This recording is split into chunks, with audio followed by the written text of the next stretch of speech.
हाँ सपना कैसे देख लेलू हमारा छोड़े के। हाँ सपना कैसे देख लेलू हमारा छोड़े के। अरे कहाँ से हुनर लहिलू हो हाँ दिलवा तोड़े के। अरे कहाँ से हुनर लहिलू हो हाँ दिलवा तोड़े के। हके कहरा से सिखलू सोना हम हवा मोड़े के। हके कहरा से सिखलू सोना हम हवा मोड़े के।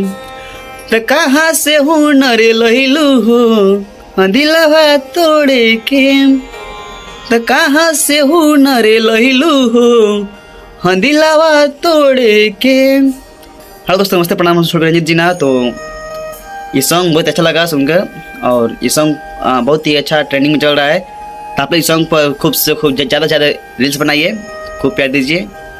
और इस गाना पर मेरा भी एक रील्स शूटिंग होगा, बहुत ही ज़बरदस्त, बहुत ही हार्ड। तो आप लोग बीच में हम बहुत जल्द लाएंगे, तो आप सब इंतजार कीजिएगा मेरा वीडियो देखने के लिए। और इस वीडियो को जितना उसको शेयर कीजिए, लाइक कमेंट जरूर करें, ताकि हम और अच्छा गाना ला सकें और अच्छा रील्स आप लोग बीच में डाल सकें। जय हिंद, जय माता दी, लव यू।